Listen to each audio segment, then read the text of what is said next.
கர்த்தருடைய பரிசுத்த நாமத்திற்கு மகிமை உண்டாகட்டும். இன்றைக்கு உங்களுடைய மத்தியிலே ஜீவனுள்ள சாட்சியார் தேவன் நிற்க செய்து கர்த்தருடைய வார்த்தையை பகிர்ந்து கொடுக்க தேவாதி தேவன் எனக்கு வாய்ப்பை தந்திருக்கிறார்.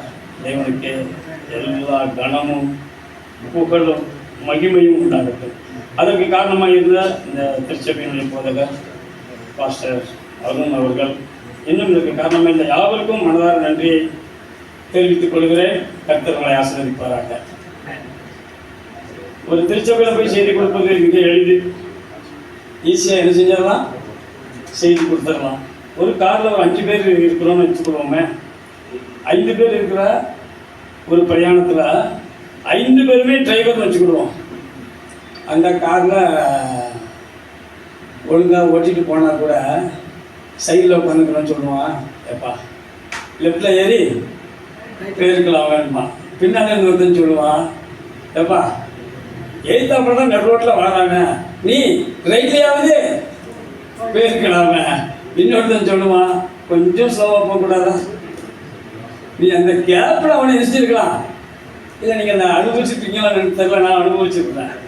நான் 2010 வண்டி ஓட்டுறேன். ராம்நாட்டிலேருந்து நான் வந்துட்டுருக்கோம். எங்களுடைய திருச்சபையினுடைய பிரதிஷ்டை முடிச்சுட்டு நான் நல்லா கார் ஓட்டுவேன். 20 டிரைவருக்கு மேலே நான் உருவாக்கியிருப்பேன். வண்டியே ஓட்ட தெரியாதவங்களுக்கு, நம்ம கிளாஸில் போய் படிச்சுட்டு வந்தவங்க இல்லை, ஒன்றுமே தெரியாது, பைக் தான் ஓட்ட தெரியும். அப்படிப்பட்ட நபரையே கூட வச்சு 20 டிரைவருக்கும் அதிகமாக இருப்பேன் நான் உருவாக்கியிருப்பேன். அது என் தம்பி மாதிரி 3-4 பேர் இருப்பாங்க. ஆனால் நான் ஓட்டிட்டு வரேன், கொஞ்சம் தூரம் தான் ஓட்டியிருப்பேன். என்னுடைய திருச்சபையுடைய பெரியவர் தான், நல்ல பையன். ஆனால் அவன் சொன்னான், வேகமாக போனா என்ன பண்ணி இவ்வளோ வேகமா, குறைவாக போனா நீங்கள் என்ன மாற்ற இல்லையா.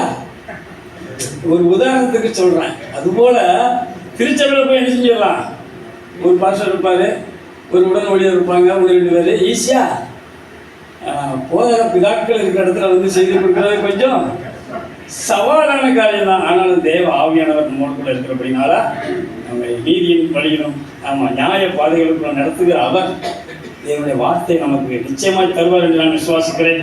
நீங்கள் எத்தனை பேர் விசுவாசிக்கிறீங்க? அல்லேலூயா. ஆமாம். சங்கீதம் 24:5 வாசிங்களா.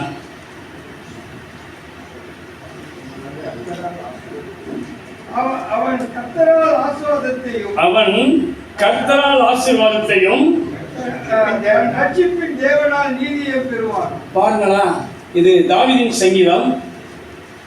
அதை பெற்றவன், அதை அனுபவித்தவன் எழுதுகிறான். அவன் கர்த்தரால், அந்த அவன்கிற இடத்துல ஒருமையில சொல்லியிருக்கிறார். ஒவ்வொரு தனி மனிதர்களுக்கு ஒரு சொல்லப்படுகிற ஒரு ஆலோசனை இது. அவன், அதில் என்னோட பேரை போட்டுக்கலாம். என்னோட பேர் யாருக்கா தெரியுமாங்க? பைசோன். ஆதியாகமம் 2ஆம் அதிகாரம் 11ஆம் வசனம். ஒரு சின்ன அறிமுகத்தோடு போயிடலாம். நதியினுடைய பெயர். எனக்கு சொந்த ஊர் தூத்துக்குடி மாவட்டம். ஆமாம், எங்கள் அப்பா வந்து கன்வெர்டட். நாங்கள் கிறிஸ்துவை வந்து ஒரு 50 வருஷத்துக்கு முன்னால் தான் எங்கள் அப்பா ஆண்டவரை ஏற்றுக்கொண்டாங்க. 50-55 வருஷம். எங்கள் அப்பா இப்போ தவறிட்டு 78 வயசு. அம்மா இருக்கிறாங்க. நல்லா எங்களை ஆழ்குறி ஜீவித்தை வளர்த்தாங்க. நாங்கள் மொத்தம் கூட பிறந்தது வந்து சொன்ன யாரும் அதிர்ச்சி அடையக்கூடாது, 11 பேர். எல்லோரும் ஆண்டுக்குள்ளே இருக்கிறோம். இன்னும் வருவாங்க, கொடியை தான் பண்ணுவாங்க. அதில் ரொம்ப சிறப்பு. நான் வந்து பையங்களில் பெரிய பையன். எனக்கு முன்னால் 5 அக்கா. எங்கள் ஊரில் பழமொழி சொல்லுவாங்க, 5 பொம்பளை பிள்ளைகளை பெற்றா அரசனும். ஆனால் எங்கள் அப்பா கல்யாணம் பண்ணாங்க. எங்கள் அக்காமாருக்கெல்லாம் யார்ட்டையும் மொய் வாங்க மாட்டாங்க. பரிசுகள் வெகுமதிகள் தவிர்க்கவும் சொல்லி எங்கள் அப்பா பத்திரிக்கையை அடிச்சிருவாங்க எல்லா கல்யாணத்துக்குமே. ரொம்ப சிறப்பாக எங்களை வளர்த்தாங்க ஆழ்குறி ஜீவியத்தில். ஆகவே கர்த்தர் இன்றும் எங்களுடைய குடும்பத்தை சாட்சியாக நிறுத்திருக்கிறார். சங்கீதக்காரர் நீங்கள் சொல்லுகிறார், அவன், இந்த அவன்கிற இடத்துல யாரை போடுறது, என்ன போடுறது? எல்லாரும் பேரை போட்டுக்கலாமா? எல்லாரும் அவங்கவுங்க பேரை போட்டுக்கலாம். உண்மையிலே விசுவாசிக்கணும் முடியுமானங்களே. அவன் கர்த்தரால் ஆசீர்வாதத்தை, ஆசீர்வாதம் என்பது நம்ம எல்லாரும் இந்த மனிதர்கள் அநேகம் பேர் நினைக்கிறாங்க பூமிக்குரிய ஆசீர்வாதம் உண்டு. ஒருவேளை கர்த்தர் ஆபிரகாமை ஆசீர்வதித்தார், உண்மைதான். ஈசாக்கை ஆசீர்வதித்தார், உண்மைதான். ஆனால் இந்த சங்கீதக்காரன் 23 சங்கீதம் எழுதும்போது சொல்றான், நான் மரண இருளின். அப்போ எங்க இருந்திருக்கிறான்? என்கேதிங்கிற வனாந்தரம். அதிகமான நாட்கள் அவன் வனாந்தரத்தில் இருந்தான். ஆமா, ராஜாவாகிறதுக்கு முன்பு அதிகமான நாட்கள் என்ன செஞ்சான்? அப்பாட்ட இருக்கும்போது கூட வனாந்தரத்துல தான் இருந்தான். அப்புறம் மருமகனாக இருக்கும்போதும் கொஞ்ச நாள் இருந்தாதுக்கப்புறம் அதிக நாட்கள் இருந்தான். அவன் சொல்றான், உடைய செட்டைகளின் நிழலிலே களி கூறுகிறேன் என்று சொன்னான். இந்த வசனம் எங்க இருக்கு? யாராவது சொல்ல முடியுமா? ஒரு சிறப்பு பரிசு கொடுத்துடலாம். ஐயா, சூப்பர். 63 நம்பர் வசனம் நம்பர் 63 கிடையாது, 63 அதிகாரம். பரவாயில்ல, எவ்வளவு சொன்னதுக்கு உங்களுக்கு வாழ்த்துக்கள். உங்க பேர் என்ன பேர் பாஸ்டர்? போவாஸ். 7ஆம் வசனம் சொல்றான், அந்த சங்கீதத்தினுடைய தலைப்பு வாசிங்களா? அந்த சங்கீதத்தினுடைய தலைப்பு தாவீது நல்ல ஐஸ்வர்யத்தோடு, நல்ல வருமானத்தோடு, நல்ல பணபலத்தோடு ராஜ்யபாரம் பண்ணும்போது அவன் இதை சொல்லியிருந்தா அதுல ஒரு அர்த்தம் இருக்குது. ஆனா அதை விட மிகப்பெரிய ஆழமான அர்த்தம் இங்க இருக்குது. அவன் எங்க இருக்கும்போது சொன்னா தெரியுமா? யூதாவின் வனாந்தரத்துல இருக்கும்போது சொல்றான், தேவனே நீர் என்னுடைய தேவன், நீர் எனக்கு தேவனா இருக்கிறீர். ஆனா நான் எங்க இருக்கிறேன்? நல்லா கவனிங்க பிரியமானவர்களே, நீர் எனக்கு தேவனா இருக்கிறீர், நீர் என்னுடைய தேவன், நான் வனாந்தரத்துல வறண்டதும் விடாய்த்ததும் தண்ணீர் அற்றது. அப்படி தெளிவா சொல்றான். நான் இருக்கிற இடத்துல எனக்கு தண்ணி கூட கிடைக்காது, ஆனா நீர் என்னுடைய சர்வ வல்லமையுள்ளவர், நீர் வாக்குத்தத்தத்தின் தேவன், நீர் ஆபிரகாமுடைய தேவன், முற்பிதாக்களின் தேவன். ஆமா, என்னுடைய தகப்பனாருடைய ஆபிரகாம் சீமானா இருந்தார். நீர் என்னுடைய தேவன். நான் பதிலளிக்க மாட்டேன். வறண்டதும் விடாய்த்ததும் தண்ணீரற்றதுமான இடத்துல என் ஆத்துமா உண்மை எப்படி சொன்ன பாருங்க, எப்படி சொல்ல முடிஞ்சது? நமக்கு ஒரு பிரச்சனை வந்துட்டுனா நம்மளால எத்தனை பேர் புலம்புறாங்க தெரியுமா? ஆனா அவன் சொல்றான், அது என் சூழ்நிலையை பார்த்தீங்கன்னா அப்படிதான் இருக்குது. ஆனா அவன் சொல்றான், நீர் என்னுடைய தேவன், தண்ணீரற்றதுமான இடத்துல என் ஆத்மா உண்மையில் தாகமா இருக்குது, என் மாம்சமானது, என் சரீரம் கூட உண்மையில் தாகமா இருக்கிறது. இப்படியே இதே நிலைமையிலேயே நம்முடைய பரிசுத்த ஸ்தலத்தில் உண்மை காண ஆசையா இருந்தேன். ஆசை நமக்கு எப்படி இருக்குது? நம்முடைய ஆசையெல்லாம் எப்படி இருக்குது? என்னோட ஆசை சொல்லவா? சென்னையில் இடம் வாங்கி போட்டிருக்கேன், அது ஏதாவது ஷெட்டு போடணும், வாடகை வரணும், வாடகை வாங்கிட்டு நான் பாட்டுக்கு ஊழியம் செய்யணும். நான் முழு நேர ஊழியர் கிடையாது, பகுதி நேர ஊழியர் தான், பிஸ்னஸ் பண்ணிட்டு இருக்கிறேன்.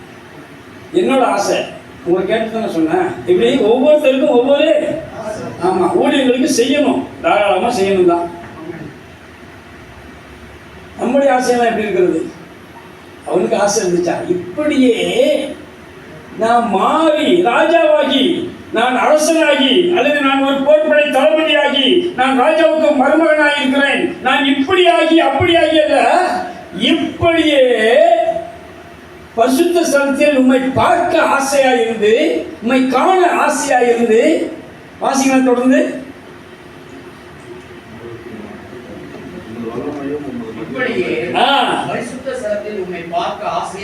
இப்படி இதே நிலைமையில் எனக்கு இருந்தா கூட பிரச்சனை கிடையாது. நான் ஒன்ன பார்க்கணும், நான் ஒரு காரியத்தை பார்க்கணும், உங்களுடைய வல்லமையையும் மகிமையையும் உண்மை பார்க்கணும்னு சொன்னா அவரை பார்க்க முடியாது. ஆனா வல்லமையும் மகிமையும் ஸ்தேவான் கண்டான் பிரியமானவர்களே. அதே வல்லமையும் மகிமையும் அவனும் கண்டான். தாவீது பார்த்தான், பார்த்தான் ஆடு மேய்ச்சிட்டு இருந்தவனை அரசனாக்கினார்ல. அரசனாவதற்கு ஏதாவது முயற்சி பண்ணா நீங்களா நினைச்சு பார்க்குறீங்களா? பைபிள் அது சொல்லப்படவே இல்லைங்க. ஒன்று செஞ்சான், அப்பாவுக்கு கீழ்ப்படிஞ்சு இருந்தான், ஆண்டவருக்கு பயந்து இருந்தான், நாள் முழுவதும் நினைச்சான். சங்கீதம் 119 97 வாசிக்கலாம். சங்கீதம் 25:5 வாசிங்களா?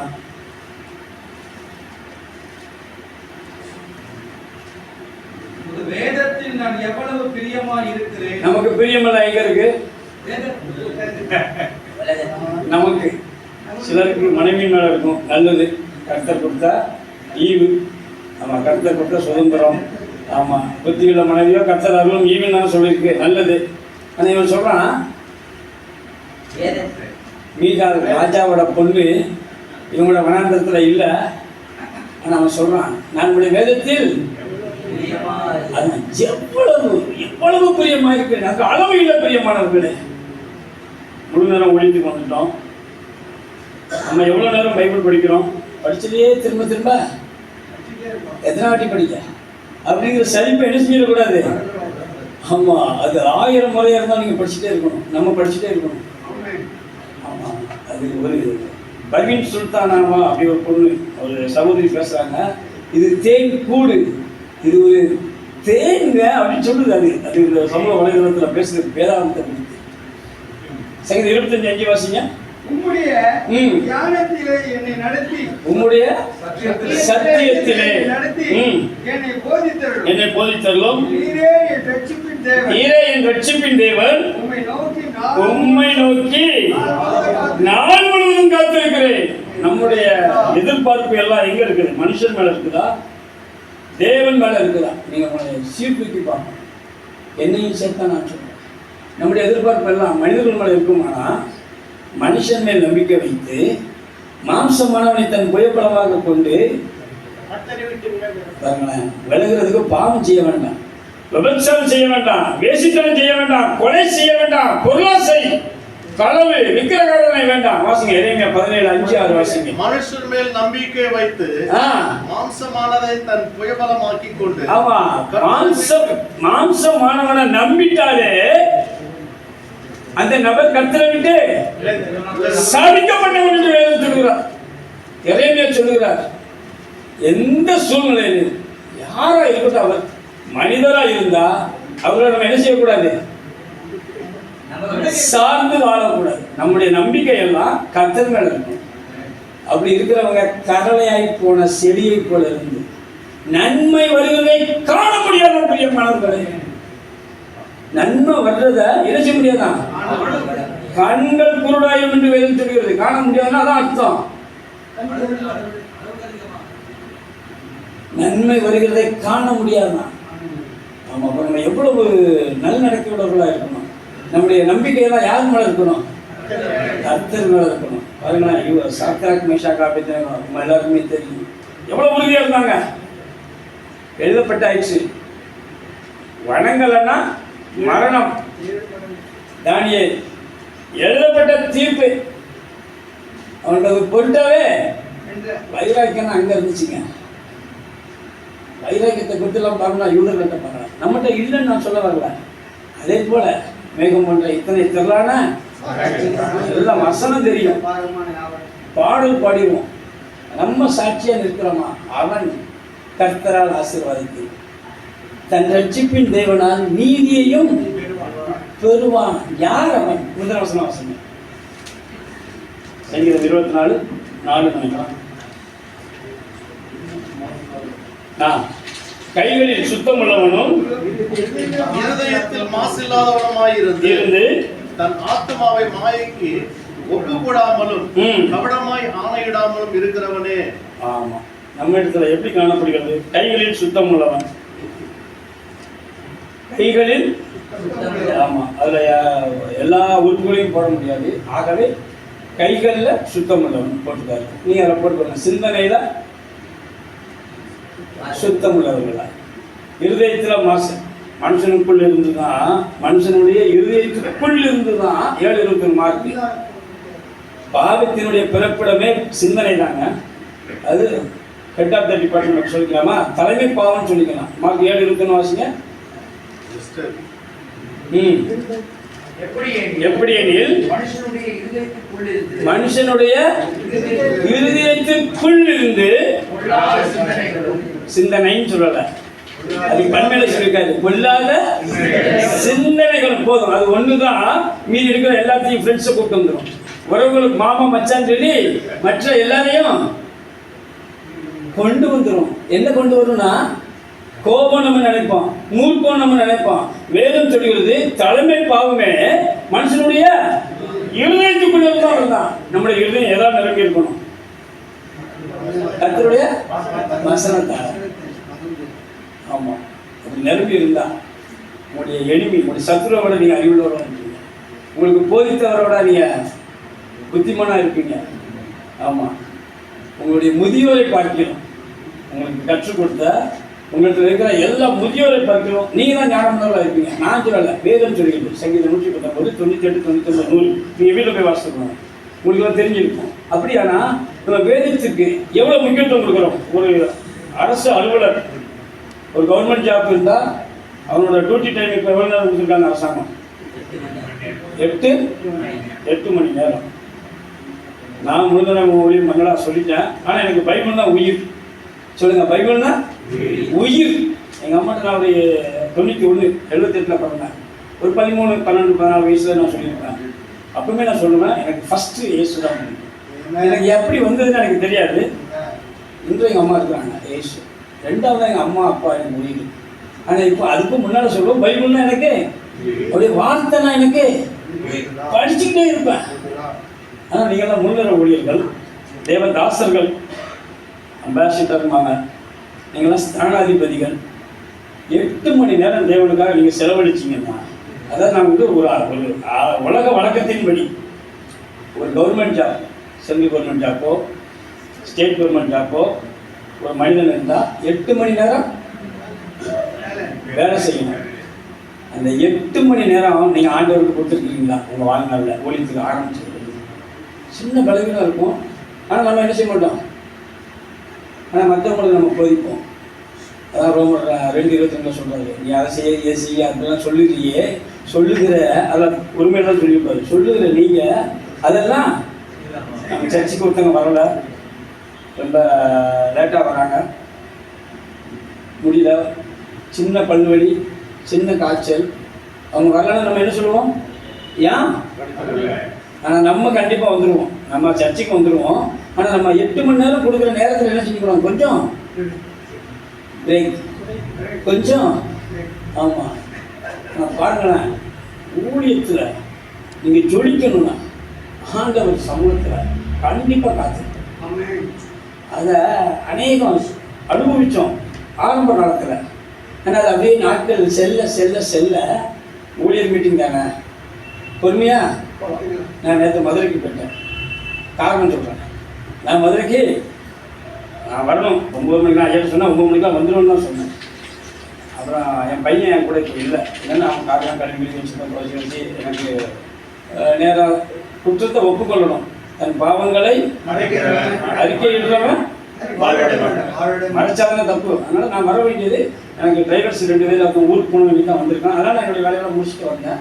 ஆனால் நம்ம எல்லாரும் லேட்டாக வந்ததை குறித்த ஒரு சின்ன கரிசனை அல்லது துக்கம், ஒரு சின்ன எனக்குள்ள ஒரு மனஸ்தாபம் இருந்துமானா, நான் அடுத்த முறை இந்த தாமதத்தை என்ன செய்ய முடியும்?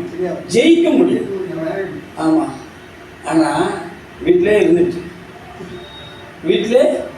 இருந்துட்டு வேதம் கூட படிக்காம, ஒருவேளை அல்லது காலையில் செபிக்க வேண்டிய நேரத்தெல்லாம் விட்டுட்டு காத்திருக்காம செய்யாம ஊழியம் மீட்டிங் தான் போகிறோமேன்னு சொல்லிட்டு அதுவும் காலதாமதமாக வந்தா, நான் எப்படிப்பட்ட ஸ்நானாதிபதி? அது நமக்கு எப்படி நம்முடைய ஊழியத்தில் அங்கீகாரம், நம்முடைய காரியமெல்லாம் எப்படி இருக்கும்? அந்த உணர்வாத என்ன செய்யணும்? வருமானா அடுத்த முறை இந்த மாதிரி ஊழியர் மீட்டிங் வரும்போது ஊழியத்துக்கு வந்தாச்சுல்ல. இப்போ நீங்கள் சொல்லுங்களேன், கண்டிப்பாக ஒரு மினிஸ்டரை பார்க்க போகிறோம். போய் பார்த்தா நமக்கு கிரசபைக்கு சொந்த இடங்களில் அப்படி வச்சுக்கிடுவோம். அவங்க ஒரு அலர்ட் பண்ணியிருக்காங்க, அங்கே நமக்கு ஒரு இடம் கிடைக்கும். ஆனால் மினிஸ்டர் வந்து 9 மணிக்கெலாம் வெளியே போயிடுவார். நம்ம 9 மணிக்குள்ளே அந்த மினிஸ்டர் போய் என்ன செஞ்சிடணும் அப்படின்னா நம்ம எப்படி போவோம்?